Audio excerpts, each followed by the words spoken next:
மணி tax நேயர்களுக்கு வணக்கம். இன்னைக்கு திரை விமர்சனத்தை நம்ம பார்க்க போகிற படம் அலங்கு. தமிழ் சினிமாவில் சூப்பர் ஹீரோக்கள், பெரிய ஹீரோக்கள் தம் அடிக்கக்கூடாது, தண்ணி அடிக்கக்கூடாது, அவங்க இப்படி தான் நடிக்கணும் அப்படின்னு ஒரு வரைமுறையை உருவாக்க முயற்சி செஞ்சு அதில் வந்து கான்ட்ரவர்சியல் ஆகி சினிமாவை தள்ளி வச்சே பார்த்த டாக்டர் ராம்தாஸ், அடுத்தது வந்து அவருடைய மகன் டாக்டர் அன்புமணி ராமதாஸ், இவங்களுடைய ராம்தாஸ் அவர்களுடைய பேத்தி அன்புமணி ராமதாஸனுடைய மகன் எஸ் சங்கமித்ரா, இவங்க வந்து ஒரு சினிமாவை தயாரிச்சிருக்காங்க. அந்த படம் தான் அலங்கு. சினிமாவை தள்ளி வச்சு பார்த்த குடும்பத்திலிருந்து வந்த ஒருத்தர் சினிமா தயாரிக்கிறாங்கன்னா அந்த படத்துக்கான முக்கியத்துவம் எப்படி இருக்கும் அப்படின்னு உங்களுக்கு தெரியும். இந்த படத்தை பார்த்தீங்கன்னா ஒரு சொல்லிக்கிற மாதிரி பெரிய ஹீரோ கிடையாது, டெக்னீஷியன்ஸ் கிடையாது. ஆனால் இந்த படத்தினுடைய ட்ரெய்லர் லான்ச்சு, அடுத்தது வந்து பார்த்தீங்கன்னா சிங்கிள் சாங் லான்ச்சு, இதுக்கு எல்லாத்துக்குமே ரஜினி, விஜய்னு பெரிய பெரிய ஆர்டிஸ்ட்லாம் வந்து பண்ணாங்க.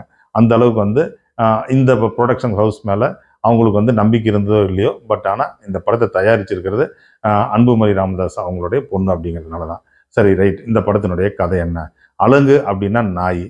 இந்த கதை முழுசும் நாயை மையப்படுத்தியிருக்கான்னா இல்லை. ஹீரோவுக்கும் வில்லனுக்கும் ஒரு நாயினால பிரச்சனை ஏற்படும். இந்த பிரச்சனை எங்கே ஏற்படுதுன்னா ஒரு பெரிய மலை கிராமத்தில் ஏற்படும். இப்போ வந்து பார்த்தீங்கன்னா ஹீரோ வந்து வில்லன் வந்து அடிச்சிடுவார். அடிச்சோன்னா வில்லன் என்ன பண்ணுவான்? அதுக்கடுத்து ஹீரோ விரட்டுவான். ஏன்னா வில்லன் பயங்கர பவர்ஃபுல்லான ஆள். ஹீரோ வந்து அந்த மலைவாழ் கிராமத்தை சேர்ந்த ஒரு பையன். அவர் தான் வந்து குணாநிதி. இப்போ வந்து இவர் வந்து நம்ம மலைவாழ் இளைஞன் வந்து அடிச்சிட்டான்னு சொல்லிட்டு அந்த வில்லன் என்ன பண்ணுவாருன்னா அவர் வந்து அந்த ஏரியானுடைய சேர்மேனு, அவரை சார்ந்தவங்க எல்லாமே. இப்போ இந்த ஹீரோவை துரத்துவாங்க. இப்போ ஹீரோ வந்து படம் முழுக்க என்ன பண்ணுவார்னா அந்த ஃபாரஸ்ட்லேருந்து இறங்கிட்டு வருவார். இவர் வந்து வில்லன் குரூப் துரத்திட்டே வரும். இந்த துரத்தல் எங்கே போய் முடிஞ்சது அப்படிங்கிறது தான் இந்த படத்தினுடைய மீதி கதை. இந்த கதையில் ஏதாவது வித்தியாசம் இருக்கா அப்படின்னா ஒன்றுமே இல்லை. படத்தினுடைய 80% பார்த்தீங்கன்னா மலையிலேருந்து ஹீரோ டீம் இறங்குவாங்க. அதுக்கடுத்து அதை ஃபாலோ பண்ணி வில்லன் டீம் இறங்கி வருவாங்க. அதுக்கடுத்து இவங்க ஒளிஞ்சுக்குவாங்க. அப்புறம் முன்னாடி வந்து வில்லன் டீம் வருவாங்க. அதை ஃபாலோ பண்ணி ஹீரோ டீம் வருவாங்க. இப்போ இவங்க வந்தோடனே பார்த்தீங்கன்னா இவங்க வரது என்ன மவுண்ட் ரோடா, எல்ஐசி பில்டிங்கோ அல்லது வந்து பார்த்துக்கிட்டா நிறையா ஹோட்டலை பார்த்துக்கிட்டு அல்லது வந்து மாலை பார்த்துட்டு வரதுக்கு அவங்க வர்றது ஃபாரஸ்ட்டு. ஃபாரஸ்ட்டில் வரக்குள்ள என்ன பண்ணும்? யானை குறுக்கிடும், புலி குறுக்கணும், சிங்கம் குறுக்கிடும். அவங்க வந்து ஒரு இடத்துல விழுவாங்க. இது மாதிரி தான் இருக்கும். இது எல்லாமே புதுசுன்னு நினச்சிட்டு டைரக்டர் சக்திவேல் என்ன பண்ணியிருக்காருன்னா காட்டியிருக்காரு. அது எந்த இடத்துலையுமே இம்பேக்ட் பண்ணல. என்ன காரணம் அப்படின்னு பார்த்தீங்கன்னா மலையிலேயே பிறந்து வாழ்ந்த இளைஞர்கள் வந்து அவங்களுக்கு கீழே இறங்கி வரதுக்கு என்ன அவங்களுக்கு பெரிய ஸ்ட்ரகிள் இருக்க போகுது? அங்கேயே பிறந்து வளர்ந்தவங்களுக்கு அது ஒரு ஸ்ட்ரகிளாக கிரியேட் பண்ணி காட்டினது வந்து பெரிய அளவில் போர் அடிக்குது. அது மட்டும் இல்லாமல் ஹீரோ குணாநிதி வந்து எவ்வளோ பெரிய ஆக்ஷன் சீக்வன்ஸ் கொடுத்தாலுமே அதை எதிர்கொள்றதுக்கு அதை தாங்கக்கூடிய பிசிக்கோ அல்லது வந்து ஆக்டிவ் துடிப்பு எல்லாமே இருக்குது. ஆனால் அவருக்கு அந்த மாதிரி சீன் எதுவுமே கொடுக்கல. அவர் வந்து பார்த்தீங்கன்னா அவர் நம்ம நினைக்கிறோம் அவர் வந்து ஆக்ஷனில் இறங்குவார் அப்படின்னு பார்த்தா அந்த இடத்துக்கு ஆக்ஷனில் உடனே டயலாக்ல பேசிட்டு இறங்குவார். இவருடைய ஃப்ரெண்டாக காளி வெங்கட் நடிச்சிருக்காங்க. இவங்க எல்லாமே அவங்களுக்கு கொடுத்த கேரக்டரைசேஷன் வந்து பண்ணியிருக்காங்க. ஆனால் அந்த கேரக்டரைசேஷன் வந்து ஸ்ட்ராங்காக இருக்கா இல்லையா அப்படின்னா இல்லை தான். இந்த படத்தினுடைய ஆரம்பத்தில் பார்த்தீங்கன்னா மலை பிரதேசத்தில் வந்து மலைவாழ் அந்த இளைஞர்களுக்கும் அங்கே இருக்கிற ஃபாரஸ்ட் ஆஃபீஸருக்கு, போலீஸுக்கு இவங்களுக்குள்ள ஒரு கான்ஃப்ளிக்ட் உருவாகும்.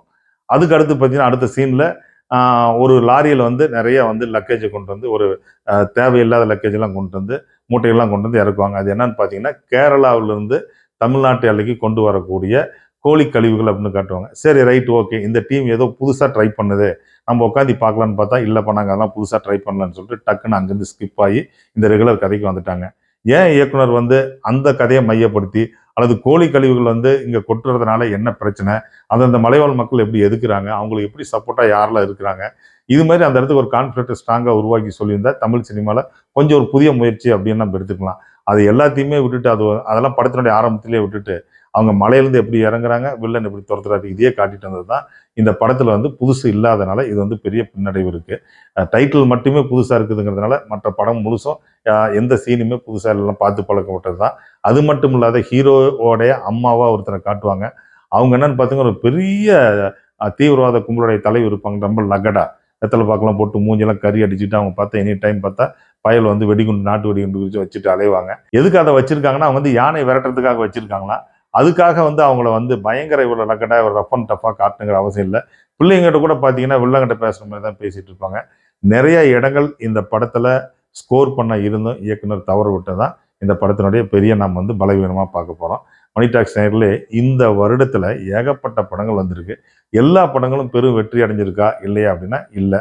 காரணம் என்னன்னா இந்த மாதிரியான அரைக்குறையான திரைக்கதைகள், அரைக்குறையான காட்சி அமைப்புகள் இருக்கிறது தான். புது அனுபவம் வேணும் அப்படின்னு சொல்லி இந்த படத்தை நீங்கள் போய் பார்த்தீங்கன்னா புது அனுபவம் கிடைக்குமா இல்லையா அப்படிங்கிறது உங்களுடைய ரசனையை பொறுத்து இருக்குது. மணி டாக்ஸ் நேயர்களே, இந்த ரிவ்யூ உங்களுக்கு பிடிச்சிருந்தா நீங்கள் ஒரு ட்ரிப்பு லைக் பண்ணுங்கள், ஷேர் பண்ணுங்கள், சப்ஸ்கிரைப் பண்ணுங்கள்.